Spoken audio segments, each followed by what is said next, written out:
Hello mga katay, may remap po tayo ngayon, Honda Giorno 125. Before natin i-remap mga katay, tignan natin yung AFR correction.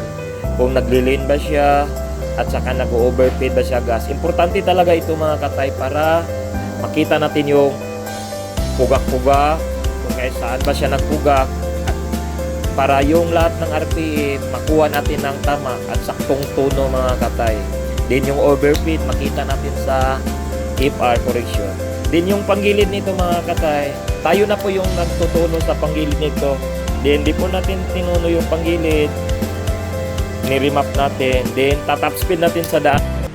Yan, ito na po mga katay, titestira na natin yung motor kung goods ba siya sa daan na pagtakbo. Yan, kung may arangkada ba siya, okay yung tuno niya mga katay. Yan, ino-observe ko pa lang. Then safety first tayo, may sasakyan. Doon na tayo bubumba pag wala nang sasakyan para safety first. Yan, sobrang bilis siya, umabot ng 100 plus mga katay. Umabot na siya ng 110. Yan, umabot na siya ng 120 plus 230 mga katay. Yan, hahanap tayo ng daan na maayos. Saan tayo makabomba? 14 teeth gear lang ito mga katay. Yung Honda Giorno naka 14 teeth gear po ito. Medyo delay yung speedo niya. Pero papatakbuhin pa natin siya. Yan. Umabot na siya ng 132 to 140.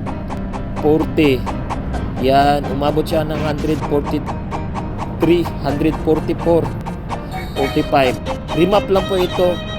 Kaso nagli-limit yung RPM, 10,900 lang yung nilagay ko na RPM mga katay. Nagli-limit. Hindi ko inakala na aabot pala siya doon na RPM. Then okay din yung arangkada niya. A-adjust natin ng mga 11,500 to 12,500 RPM mga katay. Maybe I'm different and maybe my ADHD got me tripping and maybe I'm just everything that you listen to, yeah. I feel like I'm